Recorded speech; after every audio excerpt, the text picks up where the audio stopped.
Hi, I'm Elizabeth Vasquez, the CEO and co-founder of WEConnect International.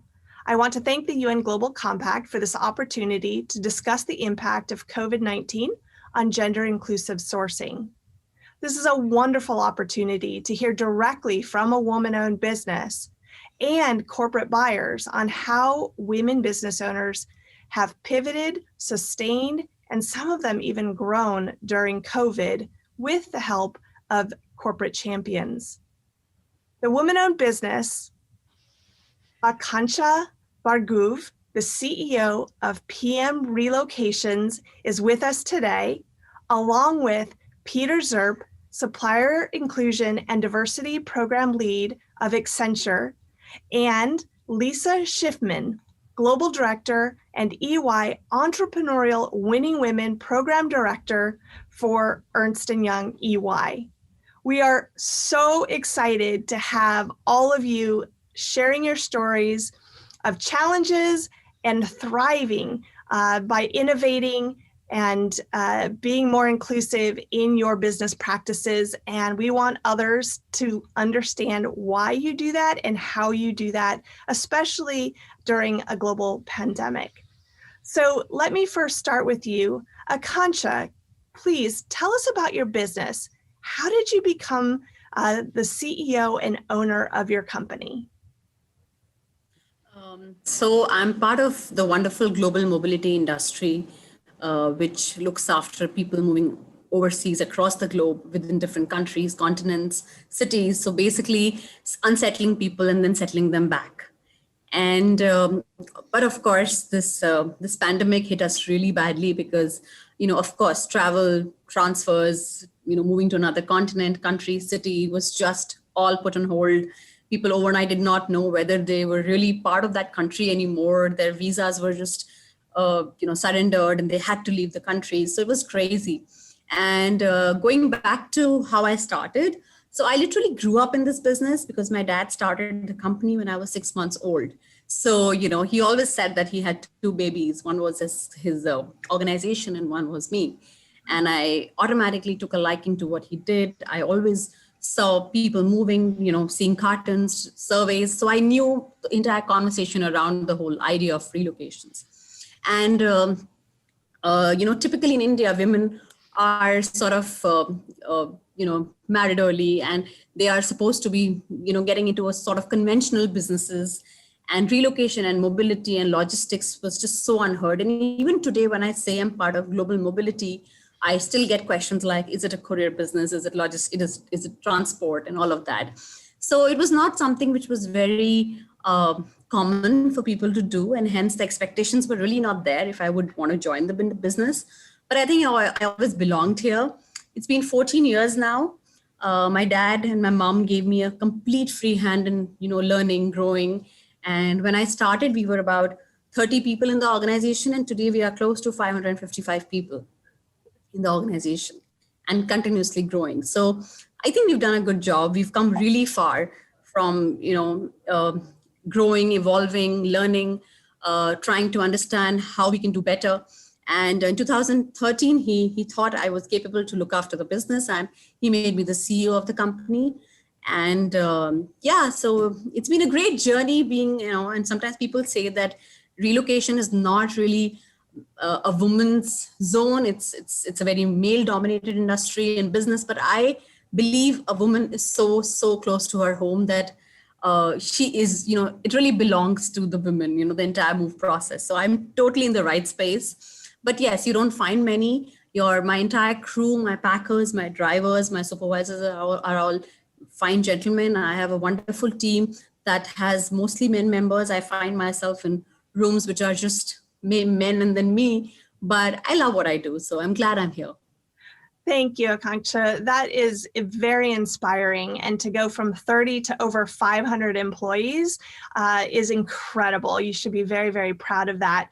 And I know that scaling is really hard. Just on its face. But to do that during COVID, to keep the doors open, WeConnect International has surveyed women-owned businesses across 120 countries. The majority of them have been negatively impacted by the pandemic. So how did you address the challenges that came your way over the last year?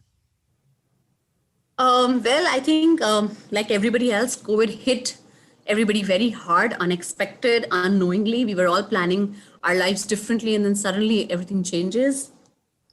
Unfortunately, like I said, we were in a business that completely had to shut shop because the flights were not operational. The trucks, in fact, in India, it happened overnight, right? So the trucks were on the borders and the drivers had to go home. So it was like lakhs and lakhs of trucks on the highway, just stranded, clients not aware where their stuff is. So it was a very lost situation. We had some clients who did not have their stuff and they were literally sleeping on floors.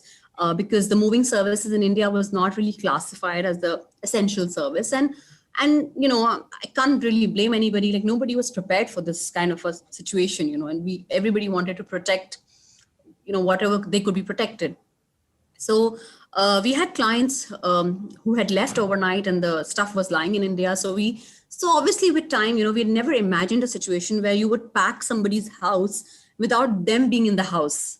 And that happened. We unfortunately had to move some people who lost their lives due to COVID and their stuff was lying in India. So horrid stories. But yeah, in all, for a month or so, I think we were completely lost of how do we really start? Where do we start from? Because our packers, everybody were in different towns. The crew was all over the place. People were scared.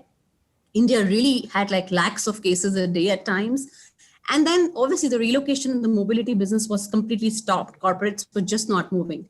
And then suddenly the entire work from home concept happened in India. India is not known as a country that had a lot of work from home policies.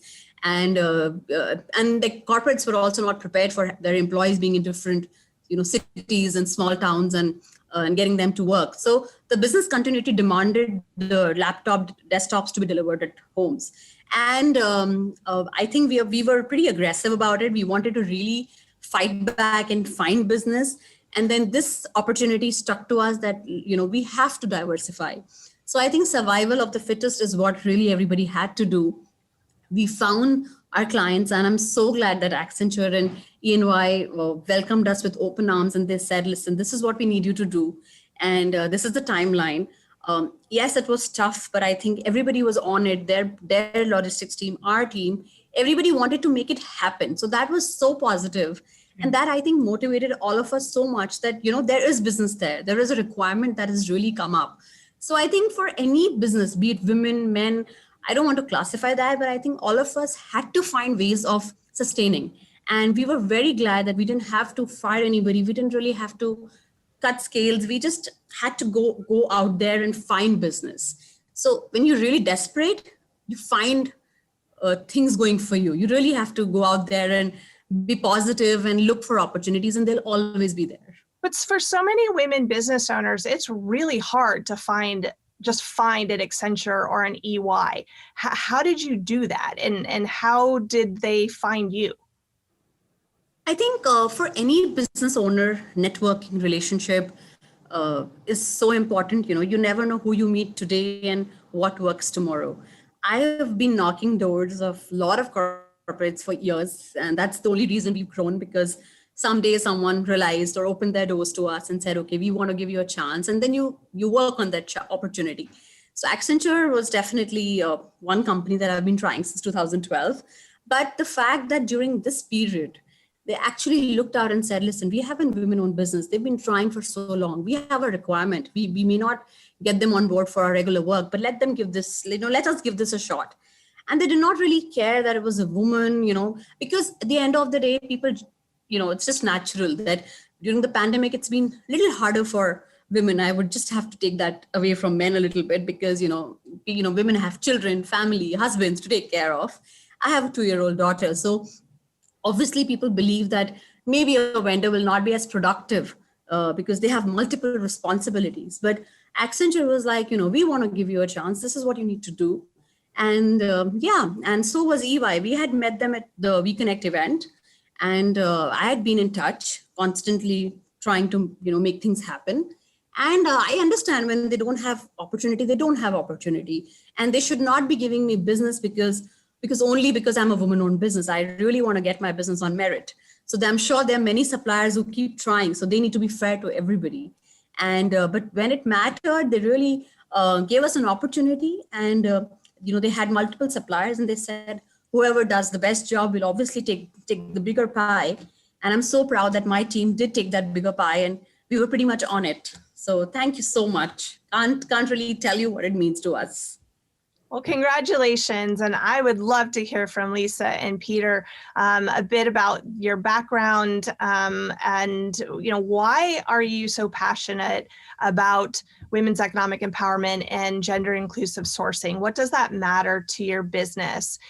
Maybe Peter, I'll start with you because Arkansha mentioned Accenture and then obviously also mentioned EY. So I'm fascinated to understand how your two very large organizations, leaders in many spaces, are leading this wave, this movement. So Peter. Thank you so much, Elizabeth, and thanks so much for Akanksha for your amazing story. And we're so glad that we're able to collaborate with you and work with you. So Accenture, for those who don't know Accenture yet, we're a global professional services company. We work in 120 countries, over 40 industries with over 500,000 people. Every morning I look on our website to see how many we have. So we now have 514,000 people. And it means that we're a company, people are our asset, right? So our capital. So it's very important for us to make sure that we have all the talent in our workforce because we really want to have that talent working for Accenture. And it also goes for our supply chain. For us, it's important that we tap from all sources to find the right kind of talent, the right kind of innovation for our operations and for our clients. That's very important to us. And that's why we feel very strong about having an inclusion and diversity program, but also having an inclusion and diversity program that focuses on our supply chain so that we have that broad choice and sources to tap from. And we have our global supply inclusion sustainability program now in 20 countries, and we feel that it really has increased our visibility to the right kind of suppliers, the right kind of businesses, including women-owned businesses that can help us really to improve our own operations. And we see that really happening with companies like PM Relocations from Akanksha, who really have been able, also during the COVID crisis, to help us improve ourselves, to help us really with the challenges that we have in India with relocations and moving. So it does really make sense, and it does add value. And like Akanksha said, we're not hiring women-owned businesses because they're women. We're hiring them because they are the talent, they bring in innovation, they're a great supply to Exchange, and that's what's important. We really want the best suppliers for our sourcing opportunities. And yes, they happen to be diverse, they happen to be women-owned or LGBT-owned or whatever, but we really want that talent, and it really works for us. Lisa, please tell us your perspective on all this. Thanks for having me. There are certainly some similarities with Accenture in terms of the why. I mean, we are also a global multidisciplinary professional services firm with, I think we're at 350,000 at this point, so slightly smaller than Accenture. And we've had an imperative around gender equity and parity since the early 1990s. So this is not something new for us. We started our supplier diversity program 16 years ago.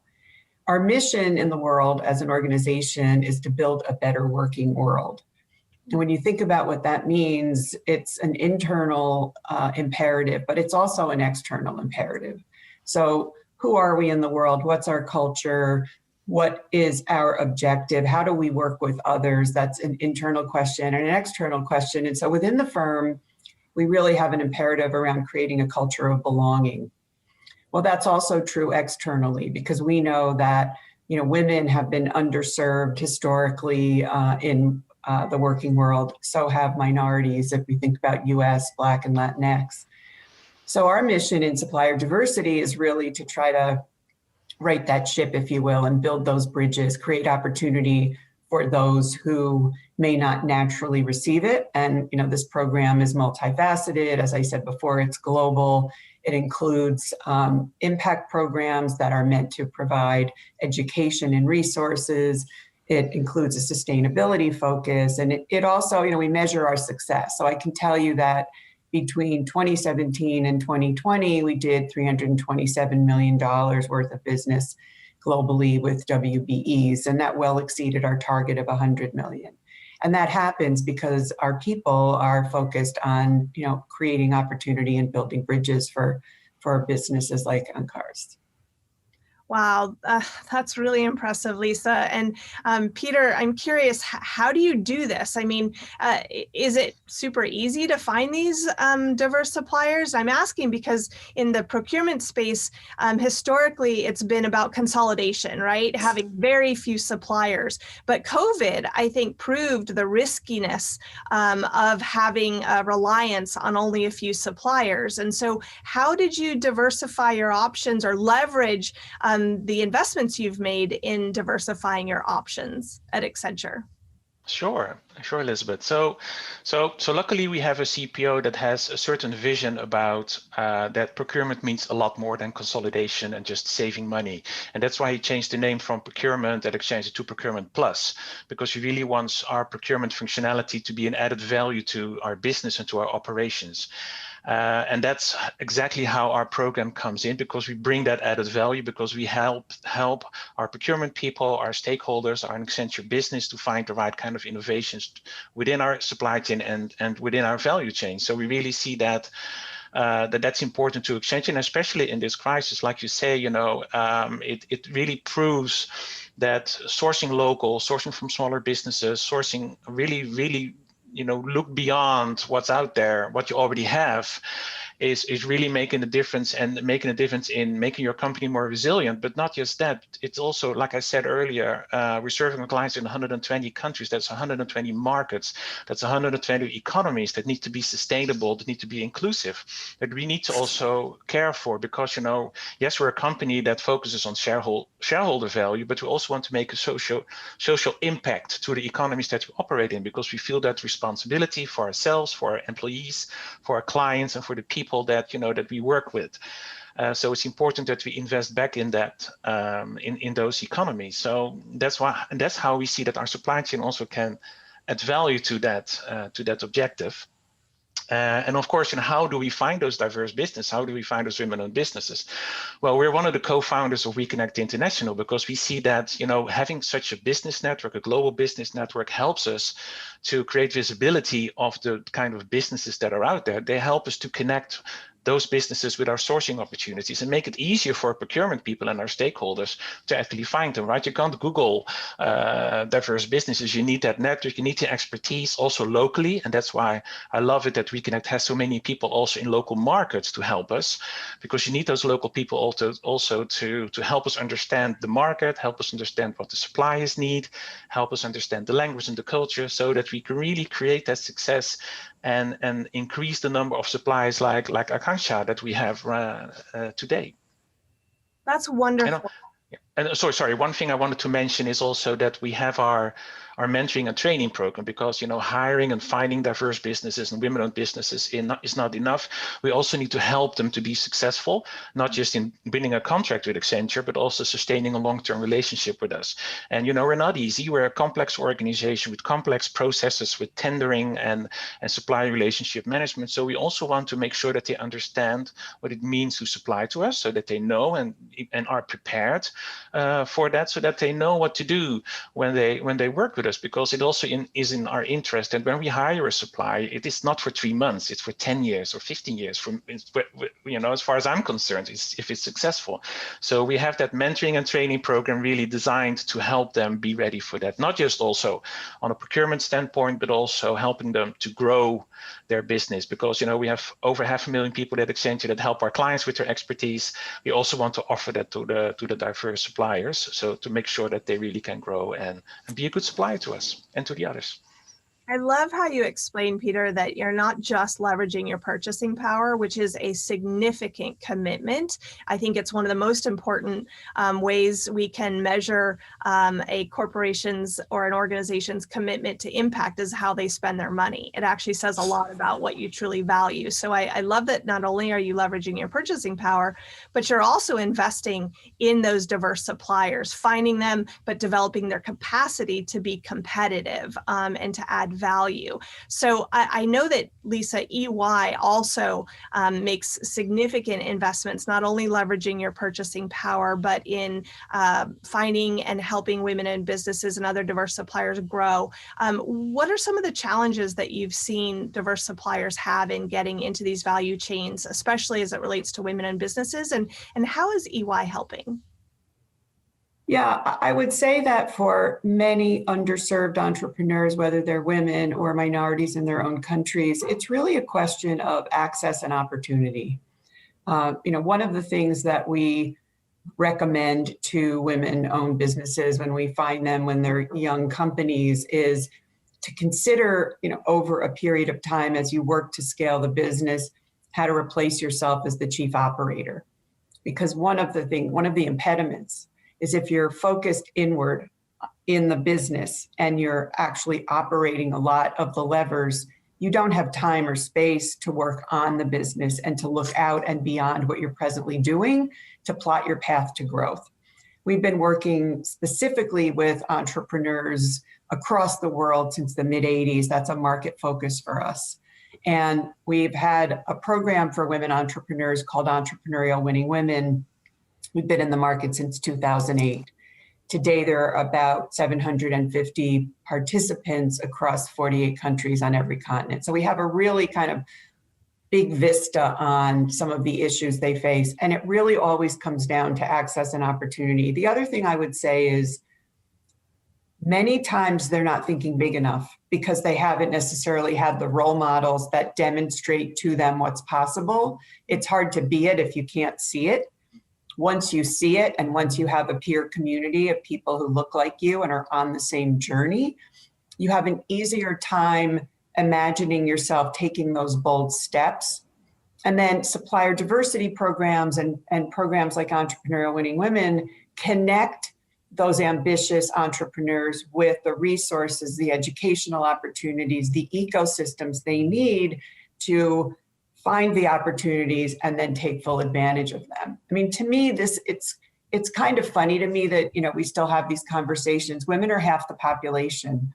Women are incredibly innovative, incredibly resilient, incredibly creative, and highly ambitious when they're in the right setting. And so to me, companies, firms like ours and Accenture and so many others, it's kind of a no-brainer. If you're not looking for these enterprises to add value to your own supply chain, you're missing out on a huge amount of talent, across every sector, providing resources, services, manufactured goods in every place you can imagine. And so everyone should have an opportunity. To us, opportunity extended to any entrepreneur should be extended to every entrepreneur. That's wonderful, Lisa. Now, the time has flown by. All of you sharing these incredible stories of your passion, your commitment to inclusive growth, to smart business, recognizing that women represent about 1% of the spend of large organizations, whether there's corporations or governments on average globally with women-owned businesses who own a third of the world's businesses. They're half the population, as you said, Lisa, but they're 1% of the winners of winning the money that is spent on products and services.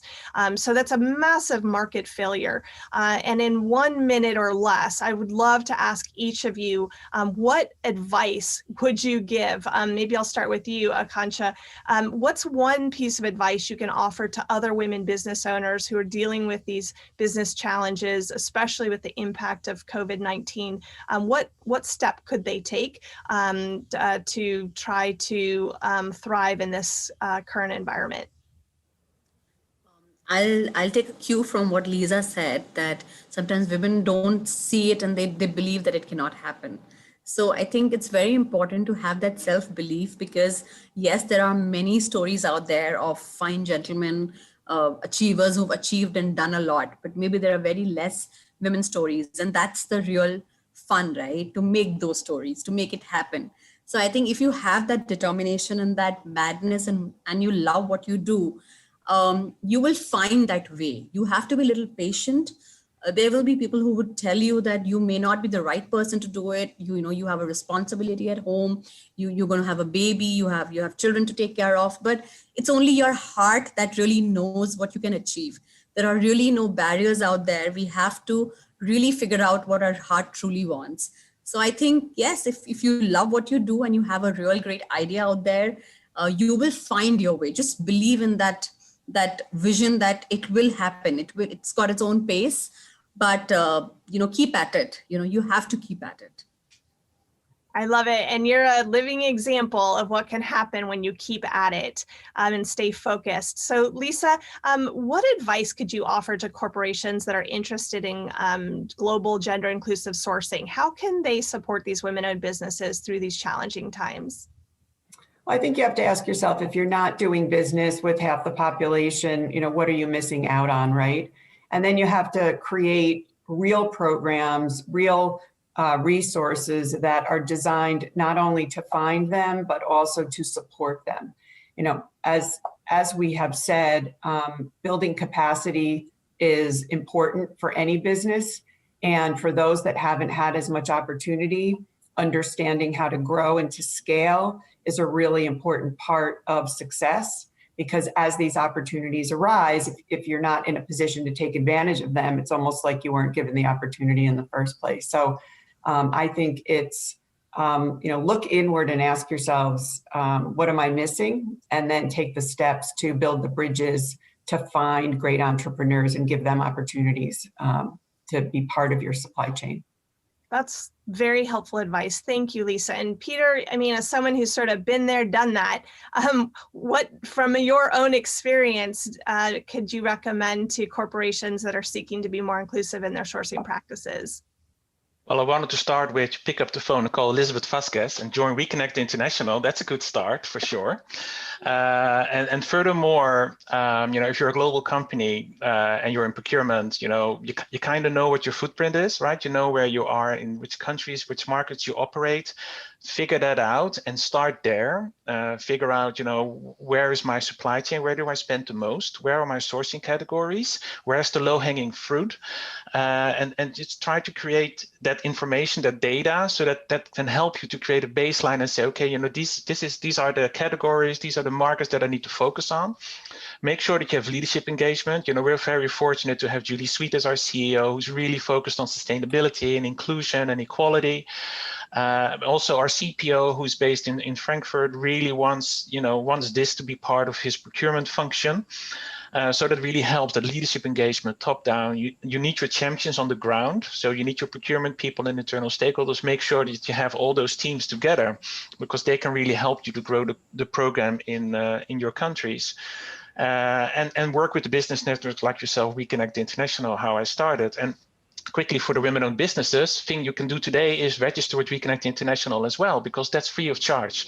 And that is how you start connecting with us procurement people. So I would also give that advice.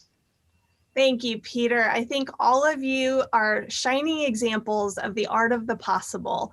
And I hope that the members of the UN Global Compact community will take advantage of the opportunities that are available that you've shared with them to really create equal opportunities for inclusive growth and prosperity, and to be proactive in finding those underutilized suppliers who are those nuggets of knowledge and passion and connections to community that can support your brand and your efforts to make sure that you identify the best solutions to the problems that your organization faces, while also contributing to the UN Sustainable Development Goals, especially Goal 5 on gender equality, so that in 10 years we can actually achieve the SDGs, which seems very far away. But clearly, by leveraging